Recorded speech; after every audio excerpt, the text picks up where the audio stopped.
Welcome to today's discovery on the basic conditions required for healing, having established that the body is designed to heal itself. And I'm going to begin with Romans chapter 12, and I think it's a very important point that everyone memorize this, and you might already know it. I beseech you, therefore, brethren, by the mercies of God, that you present your bodies living sacrifices, holy and acceptable to God. And we know that when the Israelites sacrificed a lamb, it had to be the best. They couldn't sacrifice the sickly or the poorly lamb. It had to be the best of the crop, so to speak. And that's what God wants from us, is our best. You know the beautiful old hymn, give off the best to the master. Make him first place in your heart. And that brings us to the second part of the two verses, chapter 12, verses 1 and 2. I beseech you, therefore, brethren, by the mercies of God, that you present your bodies living sacrifices, holy and acceptable to God, which is your reasonable service. Very reasonable. It's not an unreasonable request, is it? Because we're the ones that prosper when we live in a body that works, but not only us, everyone who's around us.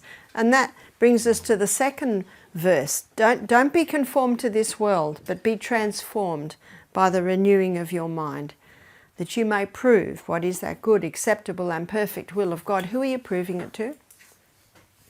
You're proving it to everyone that you have contact with. Daily contact, hourly contact, 6-monthly contact. That's who you're proving it to. But you're proving it to yourself. And we also looked at 1 Thessalonians 5:21, prove all things and hold fast to that which is good. People say to me, do you ever step sideways, Barbara? I say, why would I? I feel so good and I love what this does for me. They say to me, how do you eat when you're travelling? Well, you can always buy a banana and an apple and an orange and a packet of nuts in the airport. And often I just don't eat much at all because that doesn't hurt. Because I know I'll eat again soon. This eating is underestimated. Did you know that? When you're hungry, you don't have to eat. I was starving the day I came here. I only had 2 bananas in the morning. I didn't know what was going to happen through the day. And so I had a 2-hour trip. Well, couldn't I just eat something then? But then I can't eat my dinner when I come here. Because as we'll see when we go on our journey through the gut, which is a fascinating journey, it takes probably 3.5 to 4 hours to digest food. And then our stomach needs a 1-hour rest. So what did I do? I just drank lots of water, lots of water, lots of water. I'm used to eating at 7 and we're eating at 8:30 here. So by 8:30, this stomach is screaming at me. You know what I say to it? Settle down, it's coming. Settle down. And have another big glass of water. You don't have to eat. If you notice, you don't die if you don't eat. Just drink more water, just drink more water. But what I want to talk to you today, I want to talk to you about your project manager. Proverbs 14 verse 6 says, knowledge is easy to him that understands. And I want to discuss your project manager because your project manager, it's in charge of the job site. The job site being this amazing body that we live in. And if the project manager goes down, the job site doesn't work very well. Did you know that your liver is the largest internal organ? Did you know that your liver is the only organ that has the ability to regrow? Yes. And as we go through this, you can see why God made it so. Cancer cannot get a hold on the body if the liver's working at optimum performance. So when the Bible says, I beseech you, therefore, brethren, by the mercies of God, that you present your liver a living sacrifice. When you give your liver the right conditions, it will function very well. And so understanding the liver, understanding what it does, and what we can do to strengthen the liver is pivotal in understanding the conditions to give the body.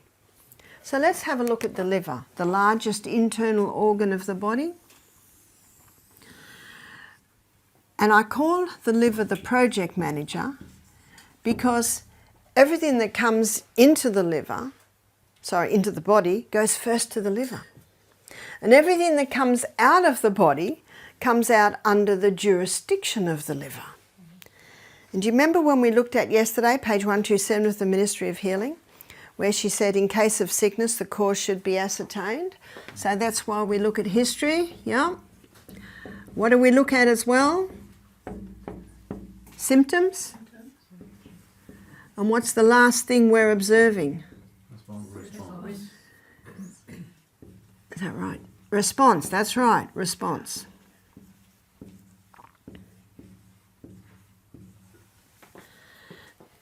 And so, with the liver, it's of the utmost importance to understand the history. If someone's had hepatitis, that'll be a factor. If someone's been a drug addict, that'll be a factor. If someone's been an alcoholic, that'll be a factor. Because the liver is like the sieve. And every poisonous thing that comes into the body, it goes first to the liver. So when page 127 says, in case of sickness, the cause should be ascertained, unhealthful conditions changed, wrong habits corrected, then, do you remember the next bit? Nature is to be assisted in her efforts to expel impurities and re-establish right conditions in the body. That's the liver. Everything that comes out of the body comes under this jurisdiction of the liver. And when environmental poisons come into our body and come into the liver says, it's not too bad, I think we can break it down and get it out. Oh, this is a nasty guy. Wrap it up in fat and store it. So it's stored in the fat cells. We had a guy do our program who was a Vietnam veteran. And you know, in the Vietnam War, that's when chemical warfare really took off, isn't it? And so a lot of the soldiers that worked or fought in the Vietnam War, or worked in the Vietnam War, they've got a high level of toxicity in their body. And this man was a little overweight, and he told me that his doctor said, don't lose weight. Why did the doctor say that? Because he's got a lot of the poisons stored in his fat. And if he starts to lose weight, and we'll see that process in a minute, then those environmental poisons are going to be released. Praise be to God that the liver is an amazing organ. And it's been designed to deal with that. And I'm going to show you how it does. But what I want to look at first of all is what it does with the food that comes into our body.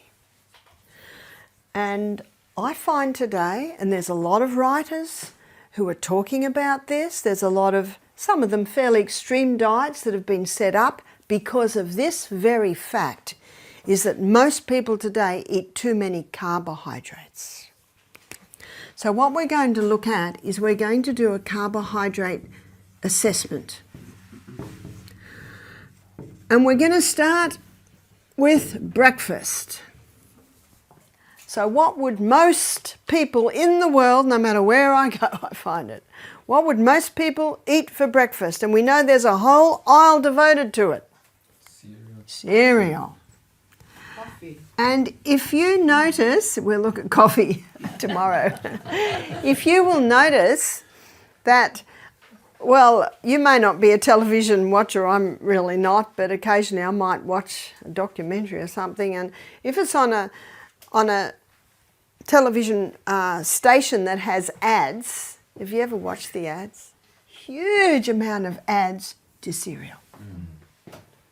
And so the little children, when they're watching television, my children didn't watch television, then the mother takes them shopping and they see the cereal that they saw on the television. I want that cereal, we can't have that. Wow, throwing themselves on the ground. You know what I always say to parents? The first tantrum is never in the supermarket. It's at home. And you've got to deal with it at home. If you deal with it at home, then quite possibly it won't be quite happening in the supermarket. We had a guest at the retreat last week. She said, this is what I'd say to my 3 children. We get to the door of the supermarket and she'd turn around and she said, if you ever.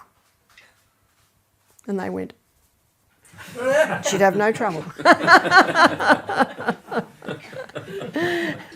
But one of the reasons people have trouble is because the little children are watching the ads. Oh yes, first step, don't let them watch television. Don't have the television.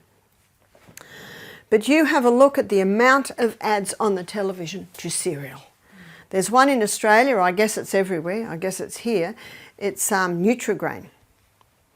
And on the front of the packet there's a, Muscle Man, and the ads usually have Muscle Man. It's one of the worst. It's brown, so people think wholemeal, but there's a huge amount of sugar in it. And I don't know, you have it here, we have brands like Cocoa Pops, Fruit Loops. Whoa, you may as well eat a bowl of lollies as the amount of sugar that's in that. And some people will eat bread. I know when I was in Germany, people said to me, be careful how you talk about bread. Germans love their bread. I said, I'll be careful how I talk about it. But people eat a lot of bread, isn't that true?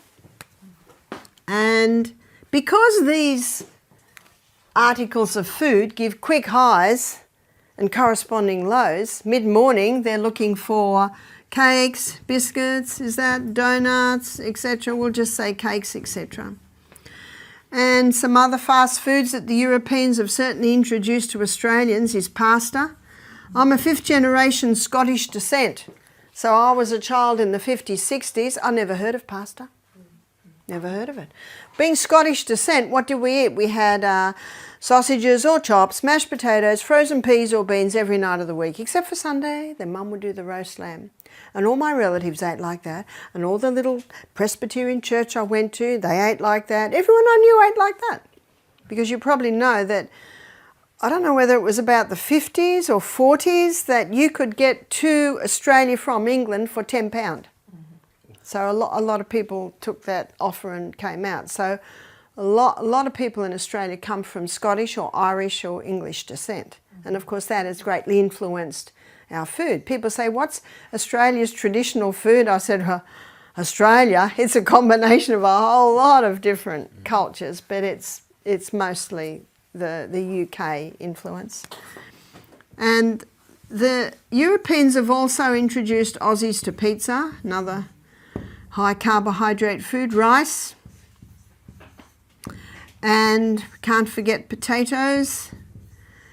These are all high carbohydrate foods, and last and certainly least in nutritive value is the pure crystallized acid that's extracted from the sugarcane plant.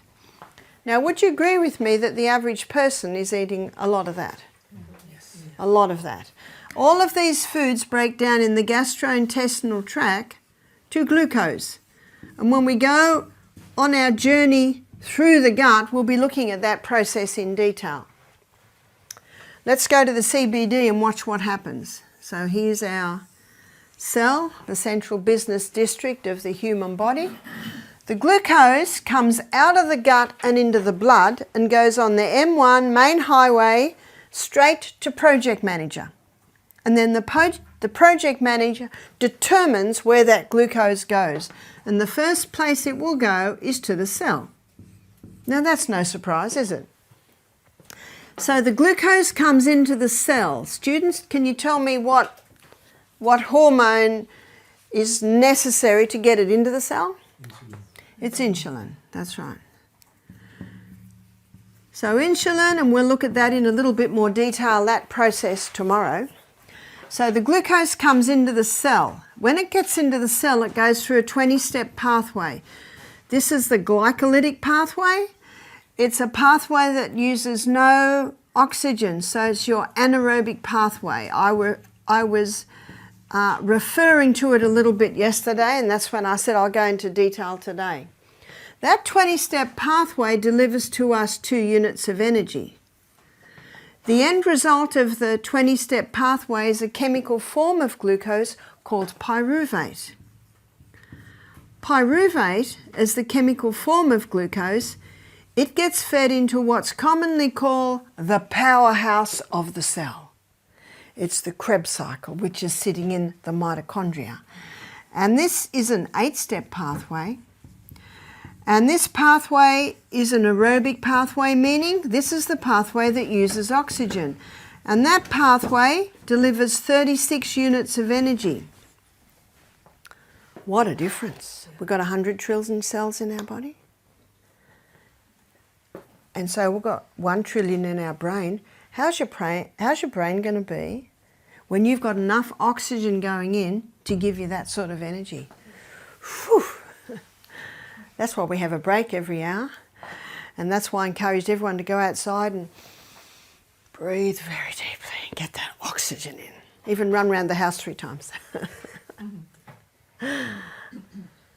So that your brain cells are going to be delivering that sort of energy. Tomorrow we're going to look in detail at oxygen.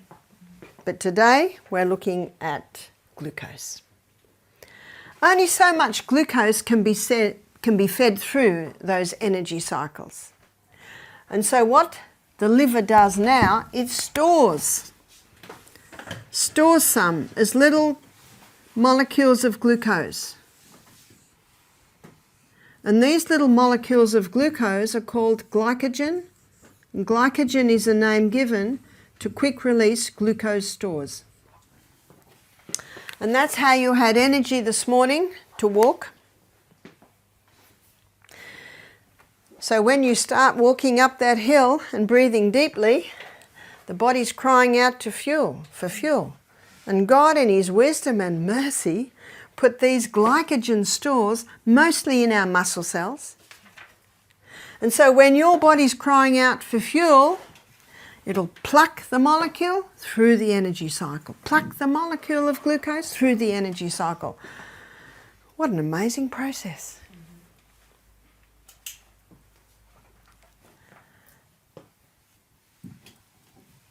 On a high carbohydrate diet, we've still got glucose left over. And so now, the liver will cause it to be stored in the most amazing fuel depot in the body. It's called fat. You see, the body can only store so much glycogen. And when glycogen is in the muscle cell, it can only be used by the muscle cell. It's almost like it's in a prison. But the liver can store some glycogen. And that glycogen that the liver stores, it can go all over the body. It's not locked in to the cell like it is in the muscle cell. Athletes that work out hard, the more they work out, the more little energy cycles are made in the cell. I've drawn this as if there's 1 per cell. Especially in the athlete, you might get hundreds per cell. And we have 100 trillion cells in the body. Whoa, that sort of maths is a little bit beyond me. But I think we can understand that's a lot, isn't it? That's a huge amount, yes? So would you say then that the process of storing the glucose is aerobic? It requires oxygen because of the exercise? Well, it's just stored as glucose. But when it's plucked and used, yes, because you're right, I get what you mean. Because of your exercise, it'll shoot right down, straight down to the aerobic. Have you heard the old saying, you will receive more energy than you expend on your morning walk? Have you ever been tired and don't want to walk, but you do? How do you feel when you get back? You're a little revived, yeah. Tomorrow when we look at oxygen, we'll also be discussing chronic fatigue. Because if you ask a chronic fatigue person, do they exercise? What's the answer? No. Oh, you don't understand. I've got no energy. Well, guess how you get it? But we'll look at that tomorrow. And what's happening to most people in the world today? What's happening? They're getting bigger and bigger and bigger. Is that right? And bigger. Now what I've just shown you here is the basic science. And can you see by what I've shown you that fat doesn't make you fat? What makes you fat? It's this high carbohydrate diet. Now the person who first blew the whistle on this was, that we know, is Dr. Atkins, yeah?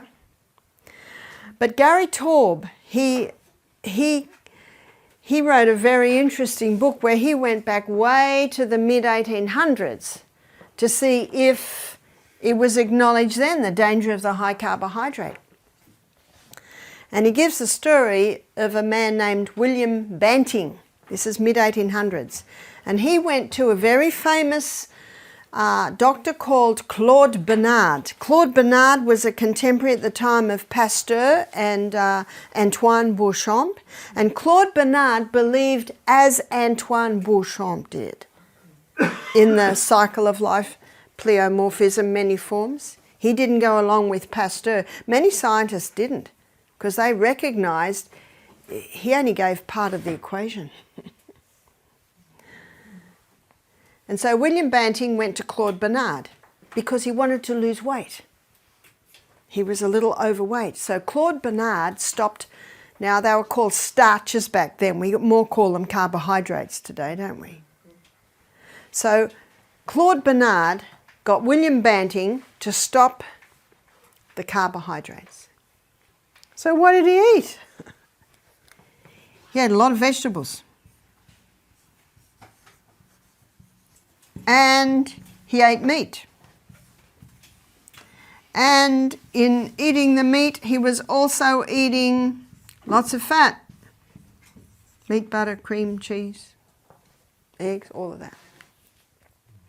That's the diet that Claude Bernard put William Banting on. The weight just fell off him. Why? Well, if you're not giving this quick release glucose, your liver can convert your fat stores to glucose, and your liver can convert protein and fat to glucose. So he had lots of energy, and the liver's quickly breaking up these to give the glucose required. Was he hungry? No. 3 things keep the food in the stomach longer. Fibre, because it slowly releases the glucose. Protein, because it's in the stomach that protein's broken down. And fat, because it lightly coats the food, so it takes a little bit longer to break down. And that's perfectly fine. Because as you will see, we should be leaving 5 to 6 hours between the meals. Let the stomach do its work. Sometimes I talk to my husband at the end of the day. I'm talking at the end of the day now because it's the end of the day in Australia right now. And he'll say, I had a 2-hour job to do today, but I had so many interruptions. I had phone calls, I had people coming to the office. And that 2-hour job took 8 hours. Do you know that's what happens with digestion? If you put a meal in and then put something else in a bit later, but we'll look at that when we look at the gut in more detail. Most weight loss diets are a rice cake for breakfast and half a grapefruit and some no-fat cheese. And then lunch is 2 rice cakes with a no-fat cheese and a slice of tomato and lettuce. And how's that person by the 3rd day? They just said, get out of my way, I'm just going to eat. Did you know that the hunger is the strongest urge in the human body? And we know some very tragic stories, especially when the army surrounded Jerusalem, of people eating their own children. See, that's and you know what we think to ourselves? I would never do that. But that just indicates that the strongest urge in the human body is the hunger. So the best weight loss diet, you know what it does? Prevents hunger. So these diets are ridiculous. They're creating hunger.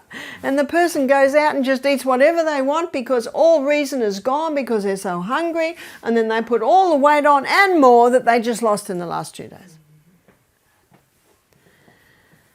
So Claude Bernard was a savvy guy, and he knew his science.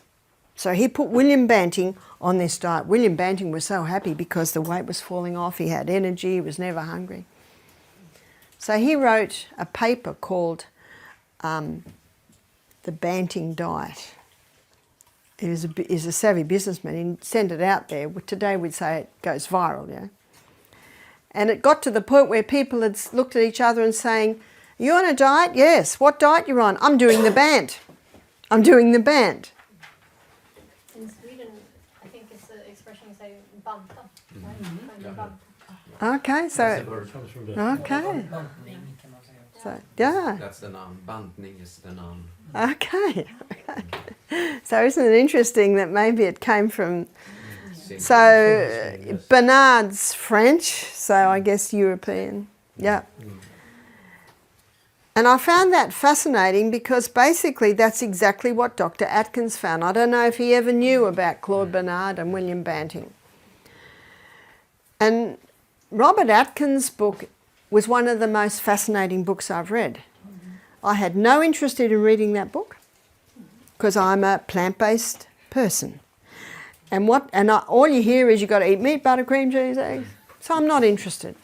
But we had a guest come to us and he said, "You're not going to like this, but I go very well on the Atkins diet. I go off the Atkins diet and I go down." Now what does every health professional who's worth anything, what do? They listen. And I've got to listen to that.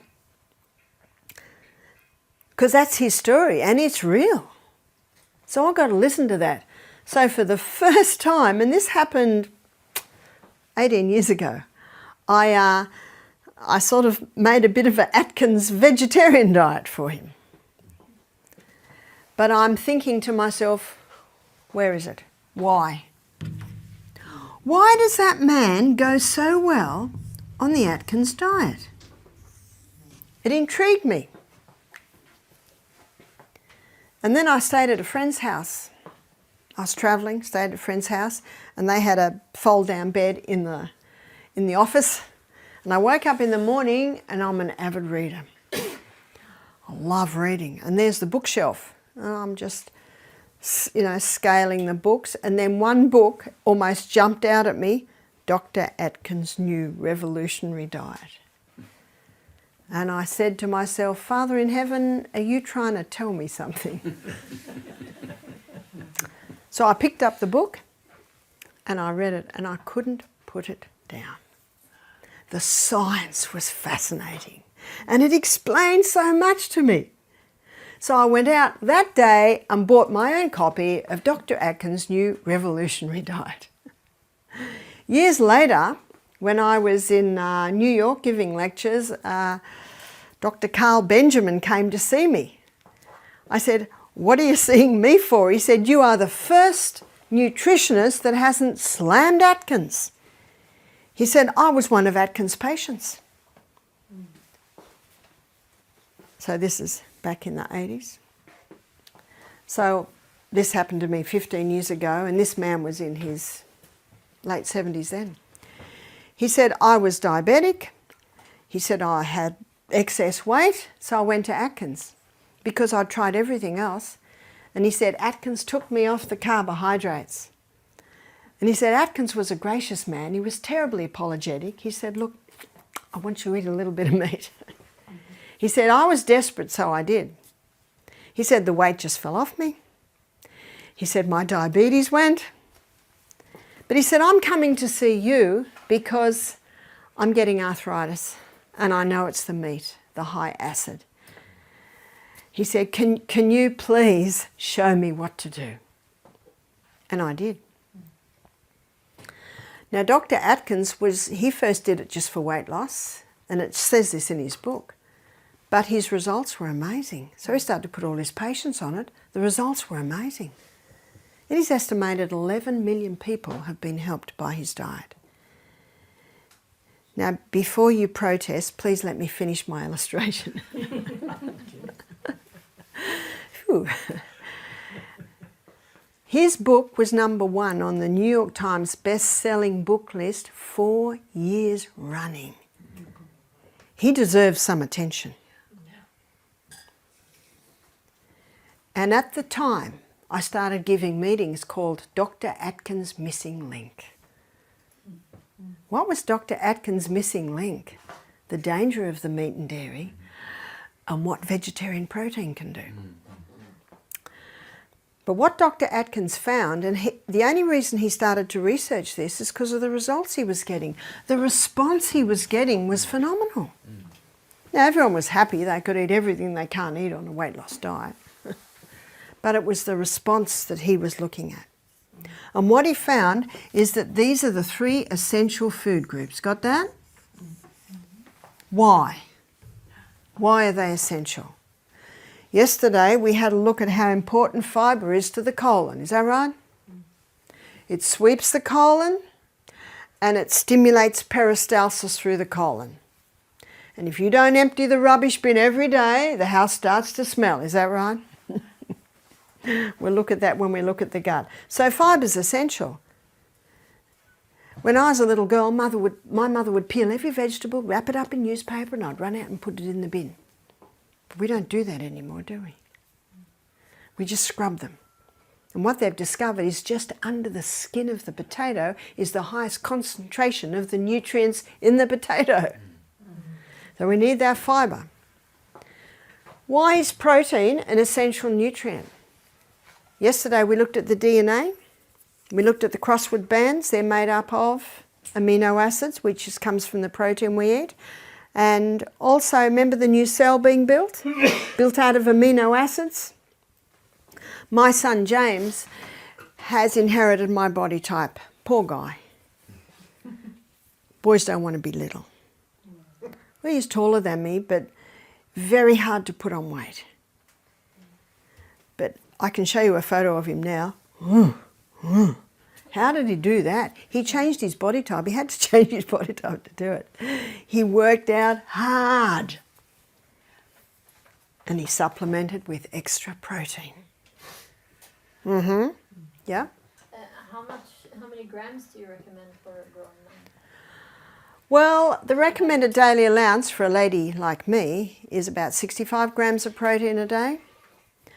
And when I did my nutrition course, I had to write down exactly what I ate every meal for a whole week, and then I had to analyse how much protein, how much fat, how much... But you know, I learned a lot from that. And I average about 80 grams of protein a day. But you know what? 0.75 grams per kilo. But do you know that I work... I function so well on that, and I'm 49 kilos. So can you see what the bottom line is? Your body's response. I ate a lot more carbs when I was breastfeeding or pregnant, which was for 14 years non-stop. So let's go back to why this is essential. 50% of the membrane around every cell in the body is protein. Now that's pretty important, isn't it? Do you know what this information means? I've just given you the science. We cannot function without adequate protein. We cannot heal without adequate protein. Can you see that? My son James says, Mum, bodybuilding.com says exactly the same thing as what you're presenting. Fibre, protein and fat. Is fat essential? It is. Why? 50% of the membrane around every cell in the body is fat. Whether you're 45 kilos or 105 kilos, we're talking about the membrane around the cell, except for the brain cell. It's 70% fat. One of the most dangerous things about the fat-free diet is what it does to the brain. Now, in another lecture, I call it fantastic fats. I'm going to define fats. But basically right now it's fats as they come from the hand of the Creator. And there's two fats that have been used for thousands and thousands of years that can be made easily in the kitchen because they're extracted from the flesh of the plant. What oils are extracted from the flesh of the plant? Coconut and olive. Yeah. The only reason the Bible doesn't talk about coconut oil is because there's no coconuts growing where the Bible was written. But it certainly talks a lot about olive oil. So Atkins discovered that these are the three essential. He discovered that the non-essential food group is carbohydrates. That's a shocker, isn't it?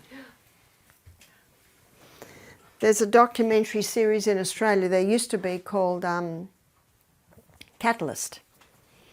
And they've done some excellent documentaries. They did a whole series on the microbes in the gut. Then they did another series called Fat or Fiction. And they had an athlete there. And this athlete just didn't have the edge. This athlete had a little bit of spare weight. So in nutrition, and he's a professor of nutrition, he put him on this diet. Got the carbs right down, fibre, protein and fat. And within a couple of months, he'd lost all his spare weight and his performance went high. And this professor of nutrition said you can live very well without one dot of carbohydrate. I'm not suggesting we live without carbohydrates. I'm giving these examples right over there as a response to this high carbohydrate diet to bring us back here. Can you see that?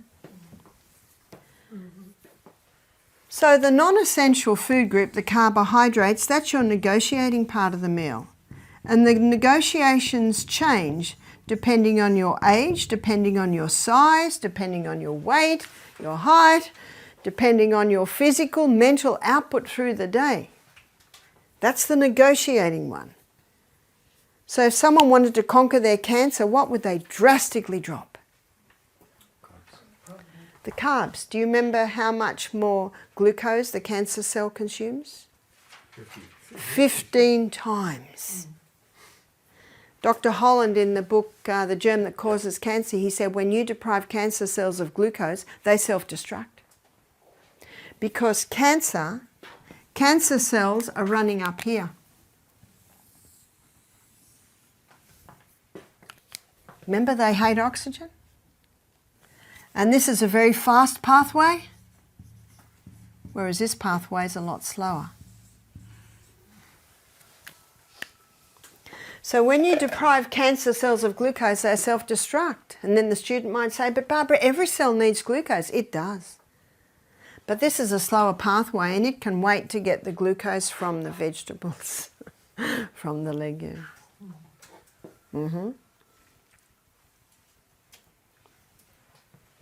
So if someone wanted to lose weight quickly, what would they drastically drop? Carbs. Trick question. If someone wanted to put on weight, what would they increase? Most people that want to put on weight don't want to put on fat. What do they want to put on? Muscle. Do you know what Atkins found? You can be on quite a drastic weight loss program, but if you're having adequate protein, you will never lose your muscle. Yeah? I was reading in a book about in the 1900s, the beginning of the 1900s, there were several nutritionists and others doing studies, and one was doing a study in America on soldiers and sportsmen, that they only needed 50 grams of protein. And that's a grown man. And what it can also be, and I'm going to show you right now, there's a huge difference as far as the East is from the West, vegetable protein and animal protein. Right, yeah, it's probably. So there's a huge difference there. You know the China study where they found that the meat and the animal products were just feeding cancer. They could switch cancer on and off by the amount of meat and vegetable protein they were giving. 5% animal protein didn't trigger cancer growth. Well, when I say trigger, he'd injected every single rat with aflatoxin, and aflatoxin causes liver cancer. But what he did was he got half the rats and gave them 20% animal protein, and half the rats 5% animal protein. 5% animal protein didn't start that cancer growth, even though they'd been injected with aflatoxin, whereas the 20% animal protein, it did. But he found that 20% vegetable protein did not trigger the cancer, did not feed that cancer. So a huge difference between animal and vegetable protein, as I will show you now. But before I show you, so if someone wanted to conquer their diabetes, what would they drastically drop? The carbs, that's right. You see, the carbs give a quick high, then a quick low, whereas fibre, protein and fat, it gives this lasting energy. You see that? So this is important information for you to have for next week when you start to make your programs. In fact, you might even start to make them now. For diabetes, a program for cancer, a program for weight loss, yeah? We knew a person, a Christian man, and he had brain cancer, which was very aggressive. And they ate this carbohydrates, low diet. And he was operated last August. And then he ate it, and the cancer came back. And I told him, don't eat so much meat. But he died now. I'm so sad about it. So what did he start eating again? He began eating the traditional Danish food. Okay, yeah. And this is what Colin Campbell said. He could switch the cancer on and off. Isn't that incredible? By the food he was giving them. Yeah? When you talk about the 20% animal protein, what does it refer to? Okay, that's a good question. 20% animal protein, so that's just about meat or dairy 3 meals a day. Whereas a 5% animal protein, it might be, just half a cup of feta cheese a day. Or, it came right down, or a very small amount of meat. Yeah? The reaction or the process of the carbohydrates to glucose and glycogen, does it variate if it's completely white carbohydrates, refined carbohydrates? Yeah, that's also a very good question. I'm saying carbohydrates. Is there a difference between whole, and refined? Absolutely. The white carbohydrates can almost be just put with a sugar. But I also have met people who are overdoing the whole meal carbohydrate. What would be overdoing it? It would just be having carbs every meal. And we looked yesterday at what's happening to the wheat. How many of these things are wheat? Wheat. So that brings in another problem. But how can you do this on a plant-based diet? Let's have a look at it. And we're going to go to Genesis 1:29, where God's telling Adam and Eve what to eat. And we're going to have a look at the food. We're going to have a look at the protein content. And we're going to have a look at the carbohydrate content. So every herb-bearing seed. What's a herb-bearing seed? A herb-bearing seed is a grain. A herb-bearing seed is a legume. A herb-bearing seed is a seed. So let's define this. Grain. Wheat, rye, barley, oats, amaranth, buckwheat, quinoa, millet, so many grains. And grains are high in protein, but they are also very high in carbohydrates. And how many from our carbohydrate list are from grain? Grain, the majority. Yeah. What about a legume? That's your chickpeas, lima beans, black-eyed beans, cannellini beans, lentils. We have so many. You can get about 5 different types of lentils now. So many legumes. Legumes are high in protein and medium to low in carbohydrate. The fact is, and you can get this information, I just got it from the Nutrition Almanac, which lists the protein, the carbohydrate, the fat content of every single food. Legumes are approximately a third the carbohydrate that you will find in the grain. Seed, pumpkin seed, sesame seed, sunflower seed, chia seed, flaxseed or linseed, they're high in protein, but they are quite low in carbohydrate. So God said, behold, I've given you every herb bearing seed which is upon the face of the earth, and every tree, in the which of the trees a fruit bearing seed. What's a fruit bearing seed? That's your nut. So your nuts come from the fruit of a tree. And we have so many nuts. We've got macadamia, we've got cashew, we've got almond, Brazil, hazelnut, walnut, pecan, so many nuts. Nuts are high in protein and they are quite low in carbohydrate. And remember, your peanut is not a nut, it's a legume. We talked about that yesterday. So to ensure that you're getting your 3 essentials, and to ensure you don't overdo your non-essential, my suggestion is to increase the legume, nut, seed part of your meal and decrease the grain part of the meal. That's an easy way to do it. Carbohydrates are not bad. I have to tell you that because some have told me that Barbara says carbohydrates are bad. They're not bad. It's only when they're overdone and refined. Yeah? It's only when they're overdone and refined that a problem arises. Yes? You almost then say that they're good if they're not overdone and refined. Or would you not Yeah. go far? Yeah. far to say Yeah. The quinoa, great. Millet's great. But it's all about a balance, yes? And I guess also, as we spoke about yesterday, the hybridized forms. Oh yes, the hybridized forms bring in another problem, and the insecticides and sprays bring in another problem. Absolutely. Absolutely.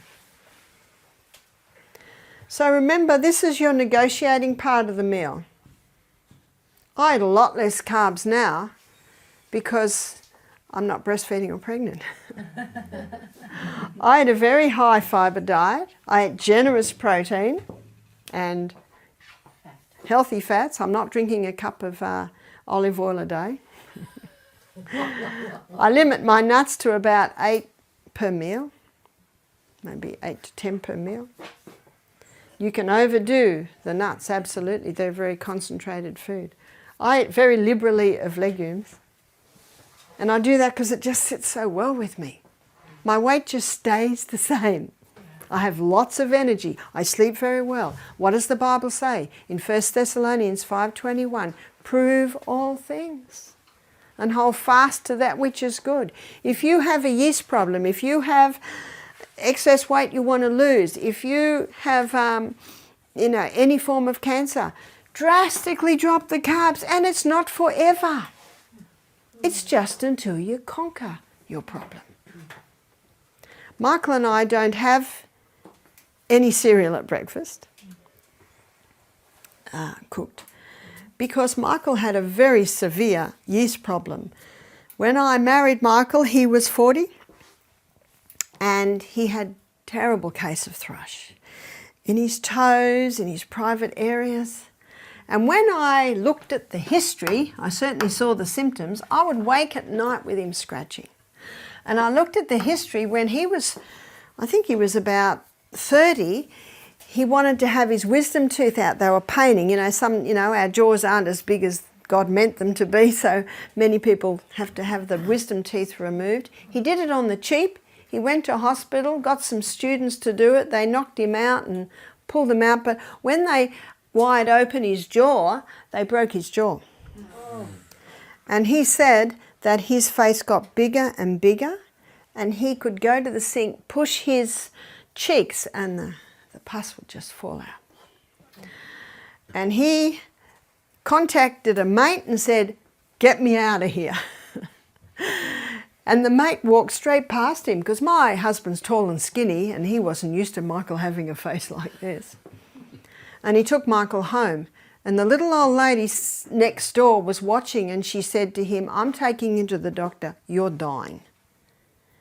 And so she took him to the doctor, who put him on very strong antibiotics, which probably saved his life.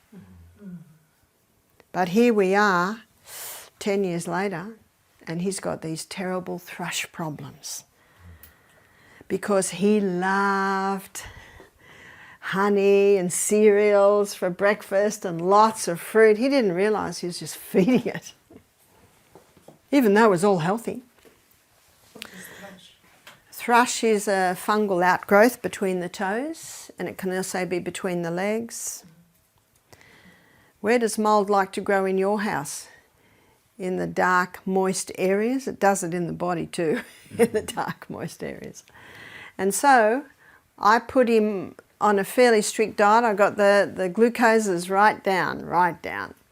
And the tea tree oil on the toes, and we certainly got it under control, but now and then it would rise up again. So I said, okay, I want to put you on a very strict diet. I want to knock this. And he's a very good husband. Anything I tell him to do, he will do. He's even exercising in my absence now. I'm impressed. Took 3 years of me exercising before he joined me, but he does it now because he proved it for himself. So I put him on what we call the sledgehammer diet, which is basically the cancer-conquering diet. No fruit at all, no sweet at all. He just had vegetables, lots of vegetables, legumes every meal. He loves avocado. He can have lots of avocado. He was on it for 6 weeks. At first he grumbled a little bit, but after a few days he started to enjoy it. And when the 6 weeks were up, he said, "Can I keep eating like this?" I said, "Sure." So we are 10 years later now, and every morning I cook him a little skillet of vegetables. Onion, carrot, broccoli and cauliflower. And while that's cooking, I'm rinsing my legumes that have been slowly cooking while I run up and down hills. I just put some simple flavourings in. All I do for breakfast is put oil, salt, Italian herbs, and it's beautiful. And so for breakfast, I have fruit. He has veggies. We both have a slice of the sourdough Emma toast, avocado and red lentils, or avocado and brown lentils, or avocado and black-eyed beans. We have that for breakfast every morning. And I hear him telling people, "My health has never been better. I never wake up to scratching in the night anymore." We conquered it. Does he eat fruit? Yes, he does, but not much. In fact, most days he'll have a little, but he's very proud. He rings me up and says, "I made my breakfast this morning. I had a cob of corn and I had a whole plate of vegetables, and I've taught him how to cook red lentils." Because he can cook toast very well, but that's about it. But I've taught him how to cook the red lentils. And that's his breakfast. Now we have breakfast with the guests sometimes, and they'll have a fruit salad and a rice cooked in a cashew milk, and he'll eat that and enjoy it. But I think that if he had that high sweet again, it wouldn't be surprised if it would start murmuring again. We're not in heaven yet. Everyone I know is managing something. And if you can manage it, praise God. Medicine has taught us, got a problem, go to doctor, take drug, symptoms go away, cured. No.